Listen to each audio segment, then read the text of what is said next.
안녕하세요. 4월 22일 목요일입니다. 요즘 며칠 날씨가 참 좋아요. 오늘 또 어제보다는 좀 기온이 내려간다고 하는데 그래도 따뜻하다고 합니다. 어제는 6월달 날씨였다고 하죠. 20도가 넘었으니까요. 덥더라고요. 어제는 제가 차를 타고 다니는데 덥게 느껴져가지고 올 들어서 처음으로 에어컨을 켜고 다녔습니다. 그래도 덥게 느껴지더라고요. 그 정도로 날씨가 아주 좋습니다. 요즘에는 미세먼지도 지난주보다는 많이 감소된 것 같고요. 아무튼 산뜻하고 상쾌한 날씨입니다. 오늘 말씀은 요한복음 10장 30절과 31절입니다. 나와 아버지는 하나이니라 하신대 유대인들이 다시 돌을 들어 치려 하거늘. 아멘. 예수님은 하나님과 자기를 하나라고 말씀하시고 일치시키는 말씀을 하신 겁니다. 사실이고요, 이게 예수님의 말씀이. 근데 유대인들은 하나님 따로 예수님 따로 예수님을 하나님의 아들로 인정을 안 했으니까. 그런데도 예수님이 자꾸 나와 하나님은 동격이다, 나와 하나님은 하나다라고 하니까 아주 유대인들이 듣기 싫은 거예요. 불경스럽게 생각을 하는 거죠. 저 건방지다고 생각하고 네가 뭔데 감히 하나님하고 하나라고 하느냐 그러면서 별 말로 면박을 주고 막 예수님을 공격을 한 거죠. 그 핵심이 바로 예수님이 나와 하나님은 하나다, 하나님과 나는 한 몸이다, 이 말을 한 것에 대한 유대인들의 반발을 산 거죠. 맞는 말을 한 건데, 옳은 말을 한 건데 그들이 예수님이 하시는 말씀을 못 알아듣는 거예요. 도대체 무슨 말을 하는지 예수님이 하는 말을 들으려고도 하지 않았지만 들을 줄도 몰랐던 거죠. 그러니까 그들은 전통적으로 그동안 가지고 있었던 과거적인 생각, 과거적인 사고방식으로 하나님은 높은 곳에 계신 지존하신 분이고 가장 선하신 분이고 가장 모든 것에 뛰어나신 분이라고 생각을 하고 있는데, 예수라는 양반이 와가지고 내가 하나님이다 하지 않나, 나와 하나님은 하나다, 동격이다 이러고 다니니까 유대인들이 아주 듣기 싫어한 겁니다. 어떻게든지 꼬투리를 잡으려고 한 거죠. 그러니까 이제 유대인들의 반응이 바로 나타나잖아요. 돌을 들어 예수님을 치려고 한 겁니다. 다른 이유가 아니에요.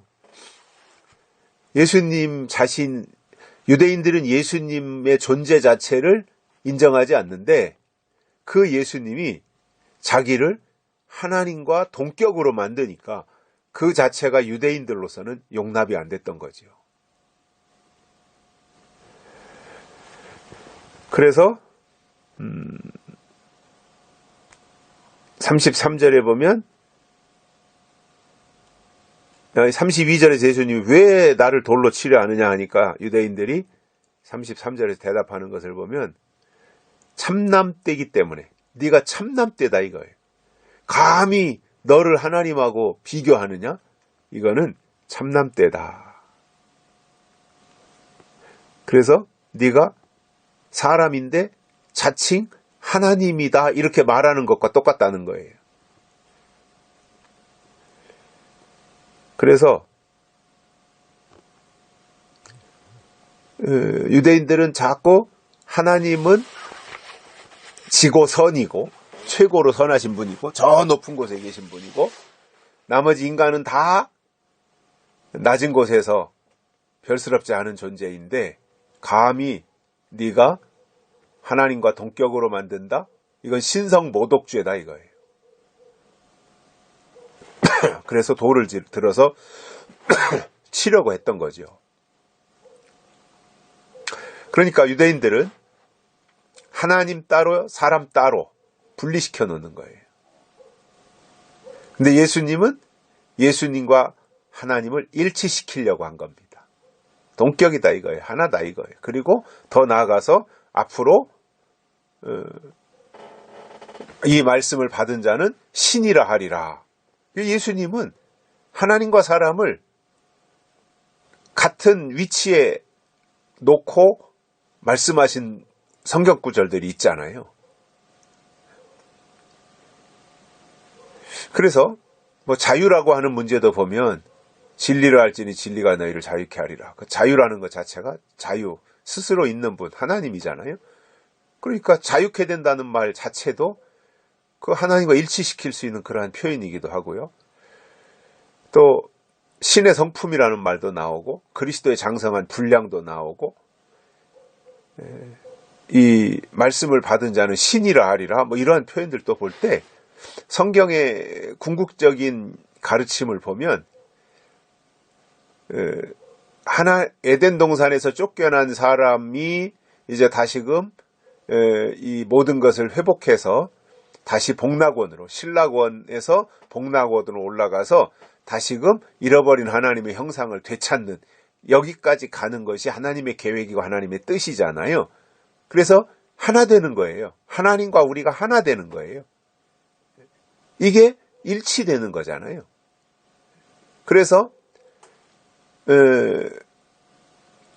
그 과거에는 따로따로의 모양이었다면 앞으로 오는 세상은 이제 하나 되는 그 형태로 나가는 것, 그것을 성경이 우리에게 설명을 해주고 있더라는 거예요. 그런데 유대인들의 상식, 유대인들의 신앙 수준으로는 예수님이 하시는 말씀이 이해가 안 되는 거죠. 인정할 수도 없었던 거죠. 그 예수님이 아주 그 무슨 이단의 괴수인 것처럼 이렇게 생각을 하고 예수님을 향해서 그 이상한 말을 한다고 생각하고 하나님을 모독한다고 생각하고 이거는 유대교에 대한 도전이라고 생각을 하면서 예수님을 돌로 쳐 죽이려고 했던 거예요. 그 이유가 뭐라고 그랬어요? 참남대다 이겁니다. 건방지다 이겁니다. 어디 너 같은 존재를 하나님에게다가 비교해서 하나라고 말하느냐 이거예요. 어디 갔다가 비교할 것을 비교해야지 너 같은 주제에 하나님하고 동격이라고 말하는 게 이건 안 된다는 거죠. 그건 있을 수 없는 일이라는 거예요. 아니 하나님의 뜻이 중요하지 유대인들의 계획이 중요한 게 아니잖아요. 유대인들의 생각, 전통적으로 지켜왔던 그게 중요한 게 아니잖아요. 하나님의 계획이 중요한 거예요. 자, 하나님은 예수님을 이 땅에 보내주셨어요. 예수님이 하나님이에요. 하나님의 형상을 버리고 이 땅에 오신 분이 아들인 거예요. 예수님. 하나님이 사람이 되신 게 예수님이잖아요. 육체를 입고 오신 이 땅에. 그러면 예수님이나 하나님이나 한 분이죠. 우리가 삼위일체를 믿잖아요. 성부, 성자, 성령. 그러면 다 한 분이라는 게 왜 잘못됐냐는 거예요. 그런데 항상 이 유대인들의 사고방식은 뭐예요? 따로따로 떼놓고 생각한 거예요. 하나님은 따로, 우리는 사람은 따로 이렇게 생각하고 있었어요. 그러니까 거기에 예수님이 하시는 말씀이 전혀 먹혀들 수가 없는 거죠. 비워야 되는데 마음을 비우고 낮은 자리에서 예수님을 통해서 하나님이 말씀하신다고 들어야 되는데 예수님의 말은 예수님 개인의 이론이라고 생각한 거예요. 예수님을 통해서 하나님이 말씀하신다.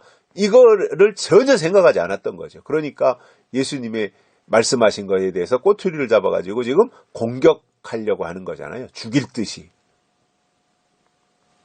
이게 항상 그래요. 지금도 마찬가지예요. 지금 이 세상도. 사람들이요. 믿음은 약속이잖아요. 그런데 교회 와서 믿음 생활한다 또는 하나님을 믿는다라고 말하는데 약속이 없는 거거든요. 이게 유대인들인 거예요. 그러니까 묵은 법으로 새 법을 죽이는 거예요. 옛 법을 가지고 새로 나타난 하나님의 뜻을 작살내버리려고 하는 거예요. 그러니까 그들 속에 믿음이 없는 거거든요. 약속이 없는데 무슨 믿음이 있어요. 그들이 하나님의 의도를 알 수 있습니까? 하나님의 그 작정하신 것이 무엇인지 이것을 어떻게 알 수 있어요? 그들이. 아니 묵은 생각, 옛날 생각에 사로잡혔는데 어떻게 옛날 생각에 사로잡혀 있는 그 사람이 새로운 하나님의 뜻을 알 수가 있습니까? 옛 것을 다 내려놓고 옛 것을 다 버리고 옛 지식, 옛 생각, 옛 방식 이런 것들에서 다 탈피하고 벗어나야 그때 드디어 새로운 것들이 그 속에 들어오는 거잖아요. 개화라는 게 그런 거잖아요. 이시조선이 무너지고 일제 식민지 끝나고 나서 일제 식민지 끝나갈 무렵에 이제 미국으로 건너갔던 사람들이 공부하고 다시금 한국에 들어와 올 그 무렵이 이제 한국의 개화기라고 그러잖아요. 개화기. 새로운 문물이, 서양의 문물이 우리나라로 들어오는 거예요. 개화. 그래서 개화의 시기가 있는 것처럼 신앙이라는 것도 새로운 것들이 우리 안에 들어올 때 그것을 받아들이면 개화가 되어지고 개혁이 이루어지는 거거든요. 이게 새로운 출발인 거예요. 그래서 새로운 지식이 그 사람들 속에 물이 바다 덮음같이 충만해지는 그 상태. 이것을 하나님은 이루시기를 원하는데 지금도 유대주의적 사고방식을 가지고 있는 과거형의 지도자들은 새로운 것에 대해서 철저하게 거절합니다. 유대인들인 거죠. 바리새인들인 거죠. 그래서 약속을 말하고 새로운 하나님의 뜻을 말하는 사람을 돌로 쳐 죽이려고 그러는 거죠. 예수님을 향해서 했듯이. 지금은 돌로 쳐 죽이지 못하니까 지금은 법이 다 있으니까 지금은 이단으로 정죄하는 거죠. 그래서 꼼짝달싹 못하게 활동하지 못하게 만들어 놓는 그 간단한 방법이 있어요. 아, 저건 성경을 다르게 해석하는 자의적으로 해석하는 이단이다. 그러면 그냥 더 이상 이제 활동에 제한이 생기는 거잖아요. 이게 돌로 치는 거와 똑같은 거죠. 그러나 진리는 사람들이 2단이라고 하든 3단이라고 하든 돌로 치든 무슨 뭐 벽돌을 집어던지든 진리는 외치게 돼 있어요. 하나님의 말씀은 증거돼야 돼요. 증거하다가 스데반처럼 돌에 맞아 죽더라도 하나님의 말씀은 외쳐져야 한 사람이 죽으면 거기서 10이 나오고 100이 나오고 1000이 나오고 두 사람이 죽으면 5000이 나오고 10,000이 나오고 그래서 기독교라고 하는 것은 한 알의 밀알이 땅에 떨어져 썩어야 거기서 싹이 나고 자라나서 많은 열매를 맺는 것처럼 이 시대에 누군가는 앞서가는 사람들이 새로운 하나님의 정보와 새로운 지식을 받아가지고 외치면 그것을 깨닫고 받아들이는 사람이 생기는가 하면 그 말하는 사람을 죽이기 위해서 교단이 덤벼서 그것을 매장시키려고 총동원되는 그 가운데서 고립을 시키지만 그러나 그렇다고 해서 하나님의 역사를 차단할 수는 없더라는 거예요. 10이 100이 되고 100이 1000이 되고 10,000이 되고 이런 하나님의 역사가 있는 겁니다. 그래서 우리가 자꾸 뭔가를 분리시키려고 하는 이 역사들이 있어요. 요즘에도 초림과 재림을 분리시키고 성령과 성경을 분리시키려고 하고 하나님과 예수님을 분리시키려고 하고 이게 다 유대주의적 사고방식이잖아요. 그러한 것에서 우리는 자꾸 성령과 성경이 하나이고 초림과 재림 예수님이 한 분이시고 예수님이 하나님이시고 하나님이 예수님이시고 이러한 것들에 대해서 우리가 자꾸 일치하면서 하나님을 나타내는 사람으로 살아가기를 원합니다. 여기까지 하겠습니다. 감사합니다.